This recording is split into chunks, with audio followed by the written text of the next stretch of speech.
Bagaimana kabarnya hari ini? Luar biasa ya. Baik. Saya mengucapkan selamat datang bagi Pak Salmun dari Amerika. Ini tamu khusus kita. Mari kita berikan tepuk tangan untuk Pak Salmun. Dan juga selamat ulang tahun untuk Pak Salmun. Mari sekali lagi tepuk tangan untuk Pak Salmun. Kalau Pak mau mengundang saya siap Pak hari ini. Baik, kita masih dalam tema besar kita, yaitu misi Allah dalam perjanjian lama, perjanjian baru, dan masa kini. Subtema yang diberikan kepada saya ialah panggilan Musa, misi Allah menyelamatkan bangsa Israel dari perbudakan di Mesir. Sekali lagi, panggilan Musa, misi Allah menyelamatkan bangsa Israel dari perbudakan di Mesir. Firman Tuhan yang akan menjadi tuntunan bagi kita di pagi hari ini adalah dalam Keluaran pasal yang kedua, ayat 23 sampai 25, kemudian dilanjutkan pasal 3 ayat 1 sampai 22, dan pasal 4 ayat 1 sampai ayat yang ke-17. Karena demikian panjang sekali ayat ini, maka saya tidak akan membacanya, jadi saya akan langsung berkhotbah sambil kita melihat teks-teks yang akan kita baca juga. Jadi kalau saya membaca semuanya ini akan membuang waktu, karena waktu kita cuma singkat saja ya. Jadi saya tidak akan membaca ini, tapi setidaknya firman Tuhan ini berbicara tentang panggilan Musa. Sekali lagi, firman Tuhan ini berbicara tentang panggilan Musa.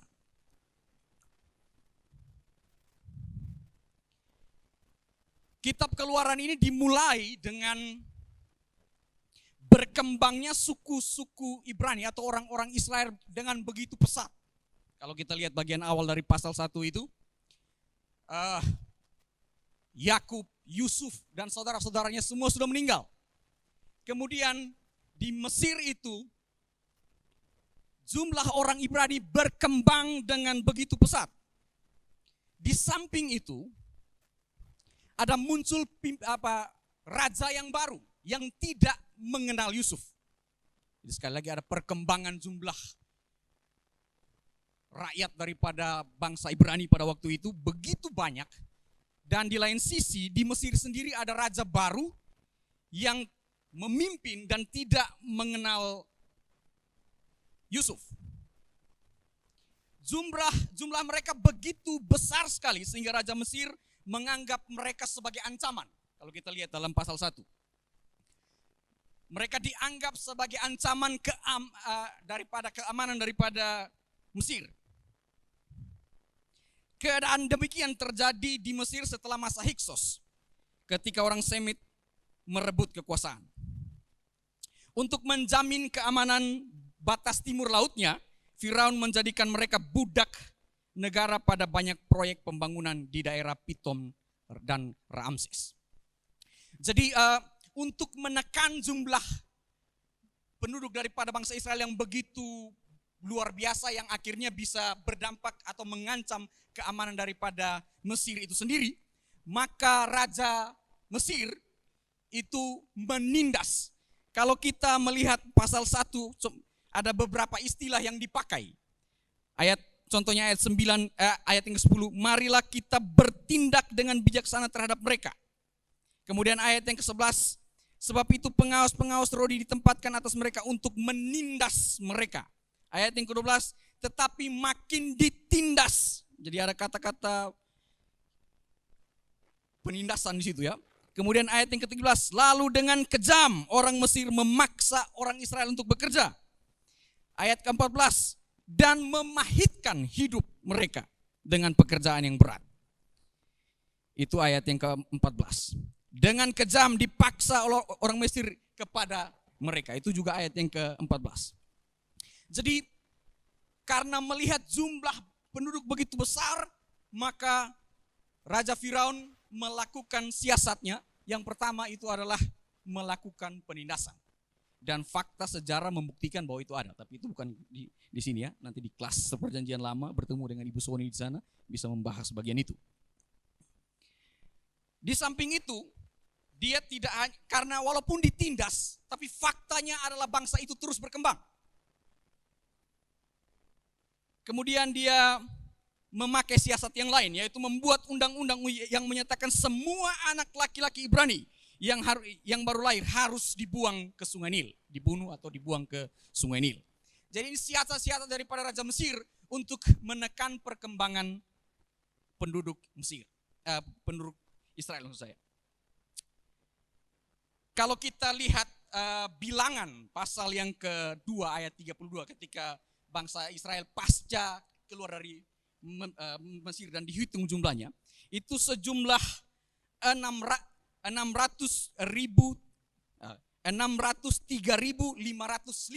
orang. Yang dihitung itu hanyalah laskar laksar. Jadi laki-laki yang sudah matang dewasa bisa memegang senjata. Dihitung jumlahnya 603.550. Menurut Andrew Hale dan John Welton mengatakan bahwa jumlah orang Israel baik laki-laki, kalau dihitung laki-laki dan maupun anak-anak yang keluar dari Mesir ada lebih dari 2 juta orang. Bayangkan itu bangsa yang begitu luar biasa.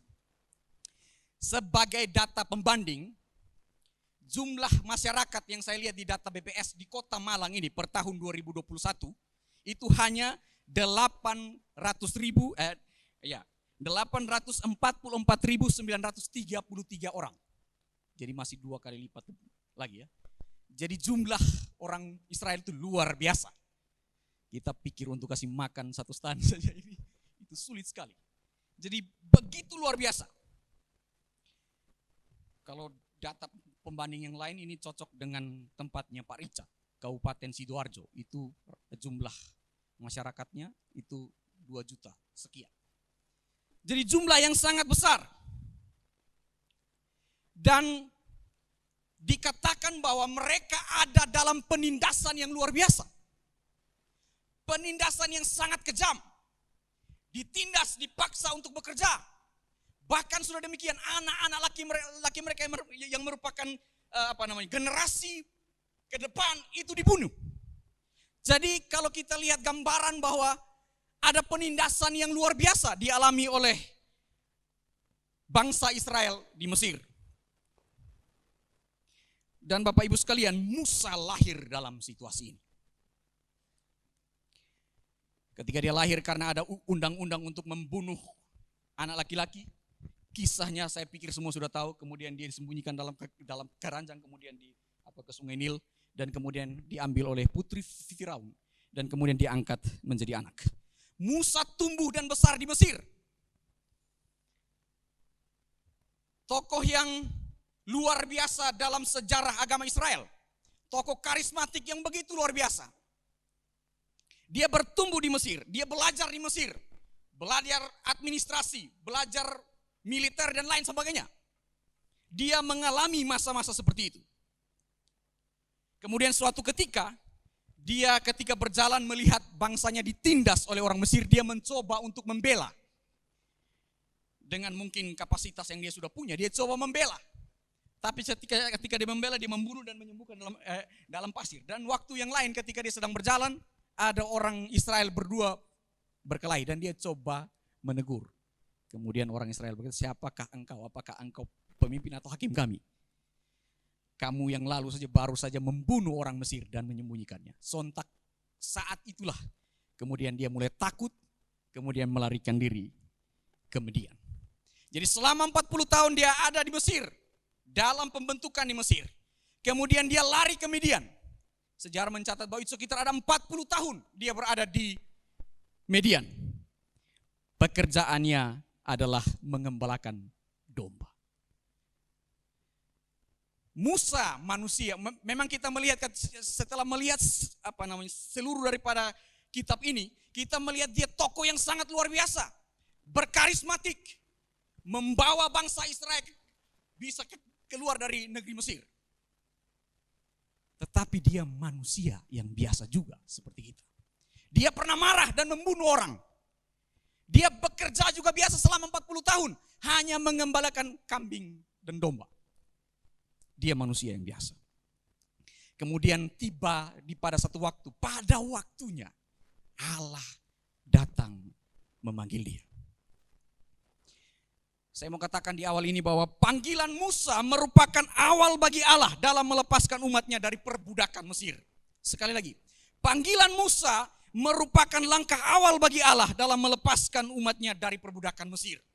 Dan kita bisa aplikasikan ini juga bahwa panggilan teman-teman semua yang ada di tempat ini, semua kita yang ada di sini dipanggil oleh Tuhan. Mungkin itu merupakan awal daripada Allah ingin membebaskan orang, komunitas, atau apapun di luar sana. Jadi jangan lihat keadaan kita hari ini hanya cuma hari ini. Tapi kita lihat bahwa panggilan Allah bagi kita itu sebagai awal daripada Allah ingin menyelamatkan orang yang sedang diperbudak, komunitas yang sedang diperbudak di luar sana. Jadi langkah kita hari ini memang biasa-biasa saja. Tapi jangan lupa, ini titik awal, titik yang penting untuk menyelamatkan orang di luar sana. Jadi ini titiknya, titik mulainya. Allah sedang bekerja dengan Musa. Allah juga mau bekerja dengan kita yang ada di tempat ini.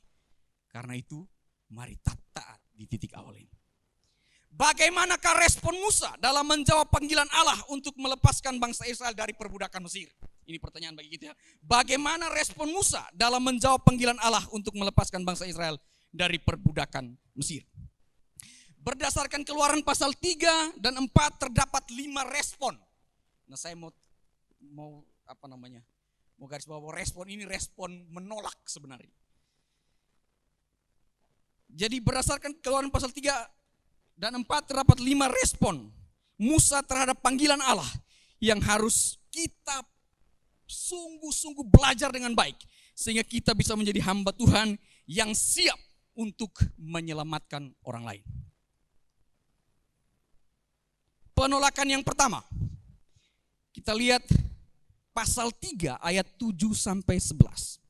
Bapak Ibu, memang teks ini sangat panjang dan sangat dalam prinsip teologisnya. Karena itu saya hanya mengambil bagian-bagian penting saja yang berkaitan dengan panggilan Musa. Karena kalau kita semua membahasnya tidak mungkin akan menyelesaikannya dalam waktu sesingkat ini. Jadi yang pertama, atau penolakan Musa yang pertama, kita lihat di pasal 3 ayat 7-11. Saya akan baca perlahan-lahan nanti. Tapi saya mau lihat dari pasal 2 ayat 23 dan sampai 25. Lama sesudah itu, matilah Raja Mesir. Tetapi orang Israel masih mengeluh karena perbudakan. Dan mereka berseru-seru sehingga teriak mereka minta tolong karena perbudakan itu sampai pada Allah. Allah mendengar mereka mengerang, lalu ia mengingat kepada perjanjiannya dengan Abraham, Ishak dan Yakub. Maka Allah melihat orang Israel itu dan Allah memperhatikan mereka. Dan kemudian dilanjutkan, saya baca loncat langsung ayat yang ke-7. Dan Tuhan berfirman, aku telah memperhatikan dengan sungguh-sungguh kesengsaraan umatku di tanah Mesir. Dan aku telah mendengar seruan mereka yang disebabkan oleh pengerah-pengerah mereka. Ya, aku mengetahui penderitaan mereka. Sebab itu aku telah turun untuk melepaskan mereka dari tangan Mesir. Dan menuntun mereka keluar dari negeri itu ke suatu negeri yang baik dan luas. Suatu negeri yang berlimpah-limpah susu dan madunya, ke tempat orang Kanaan, orang Het dan lain sebagainya.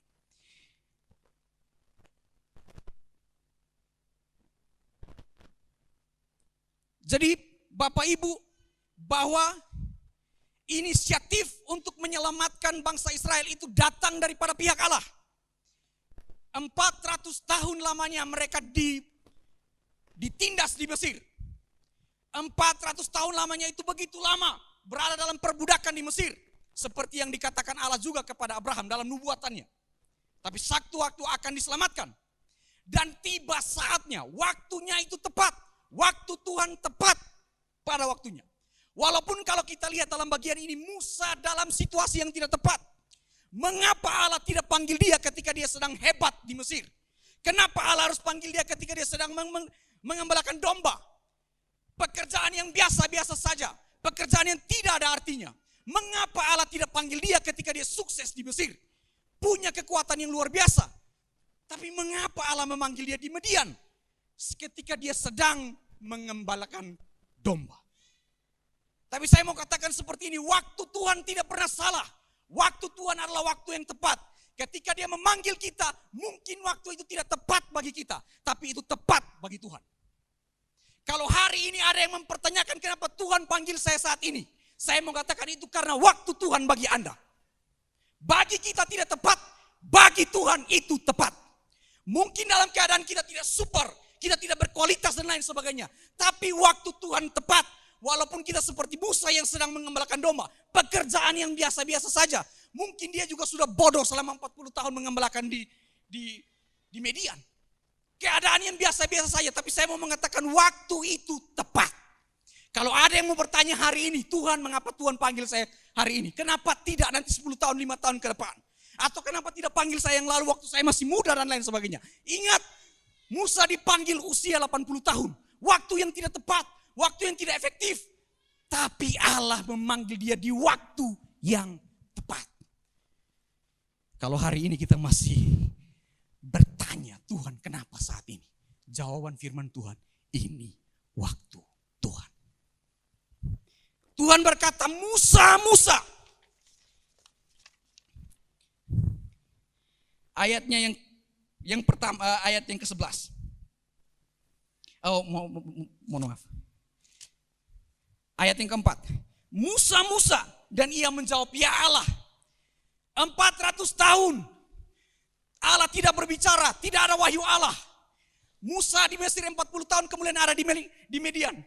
Tapi tiba-tiba semak itu, belukar itu terbakar. Dan kemudian ada suara dari semak itu. Bahwa Musa, Musa. Itu jelas menyebut siapa orang yang Allah berbicara kepadanya. Identitas, namanya jelas. Musa, Musa. 2 kali dia menyebutkan nama ini. Tidak salah Allah menyebutkan 2 kali. Musa, Musa. Tuhan pasti mengenal Musa. Siapa Musa di mata Allah? Tuhan pasti tahu. Tuhan memilih dia tepat. Itu karena maksud dan tujuan Allah. Ketika hari ini Tuhan panggil Yogi, Yogi. Tuhan tahu siapa Yogi. Ketika Tuhan panggil Elvi, Elvi. Tuhan tahu siapa Elvi. Dan hari ini kalau teman-teman masih ragu, saya mau bilang Tuhan tahu siapa engkau. Sehingga dia memanggil engkau ada di sini. Dia tahu namamu. Dia tahu spesifik siapa dirimu. Dia tahu engkau berdosa. Dia tahu semua hal tentangmu. Tapi dia memanggil engkau. Itu panggilan istimewa daripada Allah. Grandi, Grandi. Bisakah kita menjawab ini aku Tuhan? Ini bukan jawaban biasa, ini kesediaan, ini aku Tuhan. Tuhan mengenal kita. Tuhan sangat tepat mengenal kita. Kita loncat langsung ke ayat yang 11 saja. Tetapi Musa berkata, siapakah aku ini? Maka aku akan menghadap Firaun dan membawa orang Israel keluar dari Mesir. Aku, siapakah aku? Jadi ketika Tuhan panggil Musa, Musa ini kamu akan mengeluarkan aku, maksudnya dia memperkenalkan diri, aku adalah Allah nenek moyangmu Abraham dan gambaran semuanya. Misimu akan seperti ini, mengeluarkan mereka dan lain sebagainya. Kemudian Musa berkata, siapakah aku ini? Saya bisa mengatakan ini bukan rendah hati, tapi ini rendah diri.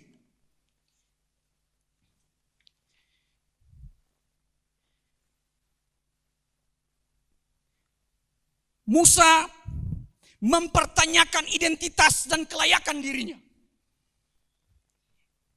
Mungkin saja hal ini disebabkan oleh ketidakselarasan antara pekerjaannya dengan besarnya misi yang harus dilaksanakannya. Saya hanya gembala. Pendidikan di Mesir sudah saya lupakan. Sekarang saya hanya gembala. Siapa saya? Saya tidak layak. Tidak ada kualitas atau kompetensi, kemampuan dalam diri saya Allah. Siapakah aku ini? Kadang-kadang dalam panggilan Allah kita sering mempertanyakan siapa aku, kenapa bukan kakak saya, kenapa bukan adik saya, kenapa bukan teman saya, tapi aku Tuhan. Kadang-kadang pertanyaan itu menjurus bukan hanya kepada rendah hati, tapi sangat merendahkan diri. Saya tidak layak. Ini lebih daripada Allah kepada arah yang negatif. Dia sangat rendah diri. Karena dia melihat keadaan dia saat itu tidak efektif kepada Allah. Siapakah aku Tuhan? Mungkin juga hari ini kita yang ada di tempat ini sedang bertanya demikian. Siapakah aku Tuhan? Mengapa engkau pilih aku? Tapi dahsyatnya jawaban Allah. Allah menjawab kepada Musa. Lalu firman-Nya, bukankah aku menyertai engkau? Ketika Musa bertanya siapakah aku? Allah menjawab, aku menyertai engkau. Jadi pertanyaan yang menjurus kepada Musa, melihat kapasitas dan lain sebagainya dari Musa, identitas dan latar belakangnya dia. Tapi Allah menjawab, aku, Allah. Bukan Tuhan bilang, kamu nih pintar loh nak, kamu nih ujian nilaimu ini, kamu hebat. Tidak, Allah tidak menjawab seperti itu. Allah menjawab, aku menyertai engkau.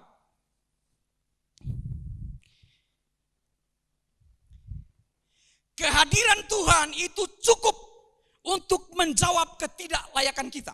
Sekali lagi, kehadiran atau penyertaan Tuhan itu cukup untuk menjawab ketidaklayakan kita. Ketika engkau merasa tidak layak dan lain sebagainya, hari ini saya menjawab, Tuhan menyertai engkau. Allah berjanji. Begitupun ketika dia berjanji kepada Musa, dia berjanji juga kepada kita. Kalau engkau masih merasa dirimu lemah, kualitasmu tidak bagus, dan lain sebagainya yang berbicara tentang latar belakang atau identitas dirimu, hari ini Tuhan menjawab, aku menyertai engkau. Tokoh-tokoh Alkitab juga mengatakan ketidaklayakan mereka. Yosua, tapi Tuhan menjawab, aku menyertai engkau. Murid-murid juga demikian, Tuhan berkata, aku menyertai engkau senantiasa. Dia Immanuel, dia tidak pernah meninggalkan kita. Kalau dia menyuruh kita untuk pergi, dia juga berjanji pasti akan menyertai kita. Jadi penyertaan Allah itu cukup untuk menjawab semua ketidaklayakan kita. Bahkan John Wesley mengatakan, kalau saya tidak salah mengatakan ini, lebih penting dari semua hal adalah Allah beserta dengan kita. Apakah kita merasa Allah beserta dengan kita? Perspektif kita harus diubah. Jangan hanya titik beratkan kepada ketidaklayakan kita, tapi lihatlah penyertaan Allah. Itu penolakan pertama dan jawaban Musa kepada pernyataan itu. Suatu ketika ada seorang berjalan bersama dengan Allah. Wah, ini waktu sudah mau habis.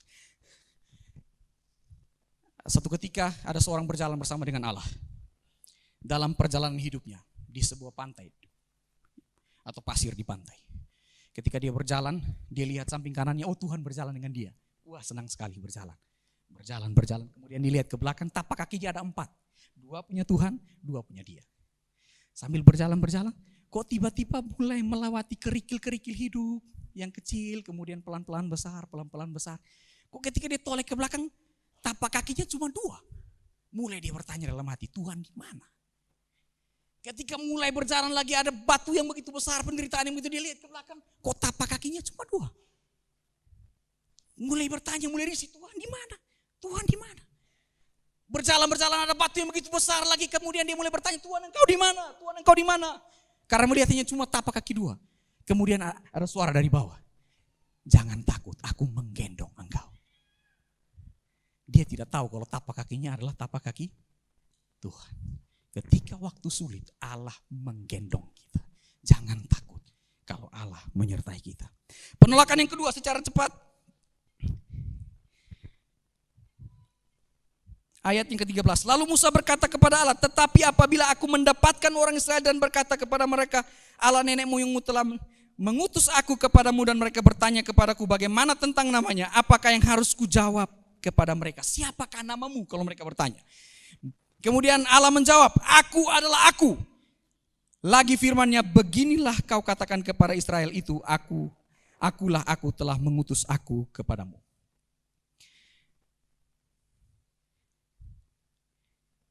Dalam perjanjian lama, nama bukanlah semata-mata membedakan seorang dari orang lain, tetapi berkaitan erat dengan keberadaan orang itu. Jadi nama seseorang mewakili dan menyatakan sifat dan kepribadiannya. Mengetahui nama seseorang berarti memasuki suatu hubungan yang dalam sekali dengan dia. Jadi Musa sebenarnya sedang bertanya, apa hubungan Allah dengan Israel? Karena memang 400 tahun tidak ada wahyu Allah. Dan di Mesir sendiri mereka menyembah kepada politeisme, banyak Allah. Kemudian Musa bertanya, siapakah namamu? Memang dia sudah sebutkan Allah nenek moyangmu dan lain sebagainya. Tapi kalau mereka bertanya siapa namamu, bagaimana? Jadi ini pertanyaannya kepada keberadaan Allah. Dan Tuhan berkata, aku adalah aku. Itu berbicara tentang keberadaan yang mutlak, yang tidak berubah. Dia kekal dari dulu, sekarang, dan sampai selama-lamanya. Ini juga berbicara bahwa dia tidak ada bandingnya. Aku adalah aku. Atau dia tidak bilang aku adalah kamu. Tidak ada yang membandingkan. Aku adalah aku. Jadi ini sedang berbicara tentang Tuhan yang tidak ada bandingan. Keberadaannya begitu mutlak. Dan kemudian dia ada dari dulu, sekarang, dan sampai selama-lamanya. Itu berarti juga Allah yang menyertai nenek moyangnya. Allah yang berjanji kepada Abraham, Ishak, dan Yakub. Itu juga Allah yang sekarang ada di tempat ini. Allah tidak sedang menyembunyikan penyingkapan dirinya. Karena ketika ayat yang ke-15 dia menyebut namanya, kalau kita ada kata Tuhan di situ, itu sebagai ada tetragrammaton di situ, itu Yahweh. Jadi Allah tidak sedang menutup dirinya, tapi dia sedang menyingkapkan dirinya. Dia Allah yang kekal, tidak pernah berubah. Allah yang berjanji kepada Bapak Patriark, begitu juga Allah yang datang berjanji kepada bangsa Israel. Jadi ketika dia bertanya siapakah engkau, Allah menjawab, aku adalah Allah yang ada, Allah yang keberadaannya mutlak, tidak pernah, aku adalah kekal adanya, dan lain sebagainya. Saya tidak mau lebih lama dari situ. Jadi kalau kita harus sadar bahwa nama yang kita bawa ini bukan nama yang biasa-biasa, tapi Allah yang berkuasa dari zaman yang lalu sampai zaman sekarang, bahkan untuk sampai selama-lamanya. Apakah keyakinan itu ada dalam diri kita ketika kita membawa misi Allah? Kalau memang keyakinan itu ada, jangan menolak lagi, jangan takut lagi. Karena Allah kita adalah Allah yang sungguh ada dalam sejarah. Dari dulu, sekarang, dan sampai selamanya. Dia membuktikan dengan kuasa-kuasanya. Jadi hari ini, mari melihat firman Tuhan ini. Kita tidak takut lagi.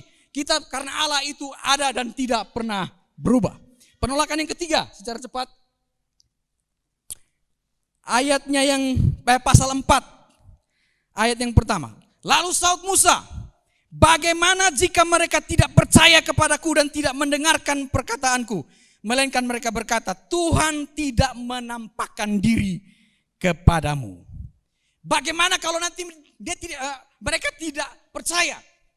Saya dulu waktu masih hebat-hebatnya membela mereka, tapi mereka bilang, siapa yang mengangkat engkau jadi hakim bagi kami? Jadi sudah Allah menjawab demikian, Musa masih menolak. Bagaimana kalau mereka tidak percaya? Padahal dalam penyingkapan Allah, kalau kita lihat pasal 3 itu, Allah dengan jelas mengatakan bahwa mereka akan percaya. 2 kali Allah mengatakan itu. Kalau teman-teman baca, 2 kali mengatakan bahwa bangsa Israel akan percaya.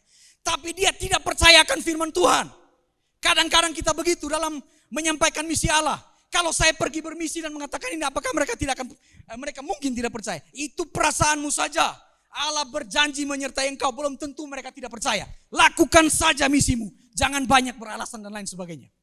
Sebenarnya ketika Musa mengatakan jika mereka tidak percaya atau jika mereka tidak mendengarkan, itu sebenarnya kita bisa balik. Sebenarnya Musa sedang berkata, dia sedang tidak percaya dirinya sendiri. Apakah kita tidak percaya diri kita dipanggil Tuhan untuk misi ini? Padahal sebelumnya Allah sudah berkata, aku menyertai engkau. Tapi Musa masih menolak. Kalau hari ini masih ada penolakan, mungkin kita seperti Musa. Yang sudah mendengar firman Tuhan Allah menyertai kita, tapi kita masih takut. Jangan takut. Percaya saja, jalankan misimu. Apa yang ditakuti Musa? Penolakan pribadi. Dan ini juga terdengar familiar ketika kita sedang memberitakan Injil, bukan? Kemudian Allah menjawab dengan memberi 3 tanda. Tongkat berubah jadi ular, kusta berubah, yang dia masukkan tangan, kemudian muncul kusta. Dia masukkan lagi, kemudian sembuh. Kemudian juga kalau bilang, kalau mereka masih tidak percaya, ambil air dan tumpahkan. Air berubah menjadi darah. Jadi ini sedang berbicara tentang kemahakuasaan Allah. Allah berkuasa. Allah sangat berkuasa. Kalau mereka tidak percaya, ingatlah bahwa Allah berkuasa.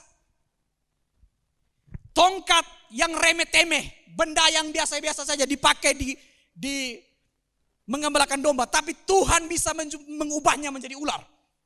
Kuasa Tuhan. Kusta yang adalah pada zaman itu penyakit yang sulit untuk disembuhkan. Tetapi Allah bisa menyembuhkannya. Jadi tanda-tanda ini berbicara tentang kemahakuasaan Allah. Jadi jangan takut orang tidak percaya. Kita lihatlah kepada Allah yang berkuasa. Penolakan yang keempat, secara cepat. Pasal 4 ayat 10. Lalu kata Musa kepada Tuhan, Tuhan, aku tidak pandai bicara. Dahulu pun tidak, dan sejak engkau berfirman kepadamu, hambamu pun tidak, sebab aku berat mulut dan berat lidah. Jadi Musa menolak lagi, aku tidak pandai bicara. Bukankah hari-hari ini juga kita mengatakan demikian? Aku tidak pandai bicara, Tuhan. Di sini tidak sedang mengatakan bahwa Musa itu gagap seperti saya. Saya ini orang gagap. Jadi mungkin kadang-kadang kalau saya berhenti itu sebenarnya saya sedang mengatur mulut saya. Saya orang gagap. Tapi Musa tidak gagap. Dia hanya tidak pandai berbicara, berpidato dan lain sebagainya. Dia tidak gagap. Mungkin seperti saya yang gagap ini. Jadi mungkin pertanyaan itu juga ada dalam diri kita sekarang. Tuhan, saya tidak pandai bicara. Kalau saya berdiri, saya mau bilang apa? Kepada umatmu, kepada orang-orang yang diberikan kepada aku. Bagaimana aku berbicara? Tuhan menjawab Musa. Ayat yang ke-11 dari pasal 4. Tapi Tuhan berfirman kepadanya, siapakah yang membuat lidah manusia? Siapakah yang membuat orang bisu atau tuli? Membuat orang melihat atau buta? Bukankah aku, yakni Tuhan? Ini pertanyaan retoris. Pertanyaan yang tidak perlu dijawab lagi. Kita sudah paham. Semua ada dalam kuasa Tuhan. Oleh sebab itu pergilah. Aku menyertai lidahmu. Wah, ini luar biasa. Kalau kita mau secara literal, Tuhan ada di dalam lidahmu. Di dalam mulutmu. Ketika engkau pergi, ingatlah Tuhan ada di dalam lidahmu. Wah, itu luar biasa. Kalau engkau tidak fasih bicara, ingatlah Tuhan ada di lidahmu. Kalau ada waktu di mana ketika engkau harus bersaksi dan lain sebagainya, ketika itu berdoalah. Tuhan hadir di lidahku. Tuhan hadir di lidahku. Aku tidak mampu. Tuhan hadir dan beri urapanmu bagi hambamu. Agar hamba bisa bicara. Tuhan menjawab dengan lantang. Jadi jika Tuhan yang berdaulat telah memilih hamba-hambanya, maka mereka memiliki semua yang Tuhan inginkan untuk mereka memiliki. Atau saya mau bilang begini, jika Tuhan memanggil engkau jadi hambanya, dia juga akan mempersiapkan engkau jadi hambanya. Jika Tuhan memanggil engkau, dia juga yang akan mempersiapkan engkau untuk menjadi hambamu. Tuhan ada di lidahmu. Itu yang keempat. Yang kelima, penolakan yang terakhir daripada Musa. Musa berkata, ayat yang ke-13 dari pasal 4. Tetapi Musa berkata, Tuhan, utuslah kiranya siapa saja yang patut kau utus. Sekali lagi. Tuhan, utuslah kiranya siapa saja yang patut kau utus. Ini penolakan Musa, jangan dirinya. Utus orang lain saja Tuhan. Bukankah kita demikian ketika ada pelayanan yang disodorkan kepada kita, kadang-kadang kita menolak, bukan? Orang lain saja. Dalam rapat-rapat atau apapun itu, dalam pembentukan atau ya sudah bunyi, hampir selesai. Dalam pembentukan BM atau apa ketua asrama dan lain sebagainya, dia saja, jangan saya. Mungkin saja kita seperti Musa yang sedang menolak. Jangan saya Tuhan, dia saja. Kalau Tuhan memilihmu, itu pilihan Tuhan. Dia tahu pasti kamu mampu untuk melakukannya. Akhirnya Tuhan bangkit murkanya, tapi murka Allah adalah murka yang paling bijaksana. Dia tidak menghukum Musa, tapi dia mengangkat Harun untuk menjadi perpanjangan lidah daripada Musa. Bukan perpanjangan lidah Allah ya, tapi perpanjangan lidah daripada Musa. Jadi jangan sampai Tuhan pilih orang lain juga. Pelajaran bagi kita ya. Kalau memang pelayanan itu datang bagi kita, jangan tunjuk orang lain. Walaupun itu hanya kakak kamar atau hal kecil saja, jangan tolak. Tuhan sedang memberi tanggung jawab kepada kita untuk melakukan itu. Demikianlah secara singkat tentang gambaran respon Musa terhadap panggilan Allah. Yang terakhir saya tutup dengan satu perkataan dari J. Oswald Sanders mengatakan demikian. Faktanya, alasan yang diajukan Musa untuk menunjukkan ketidakmampuannya adalah alasan utama Tuhan memilih dia untuk tugas itu. Sekali lagi saya katakan ini penting. Faktanya, alasan-alasan yang diajukan Musa untuk menunjukkan ketidakmampuannya adalah alasan utama Tuhan memilih dia untuk tugas itu. Jadi kalau kita masih mempertanyakan alasan itulah mengapa Tuhan menunjuk engkau ada di tempat ini. Mari kita tundukkan kepala dan kita berdoa.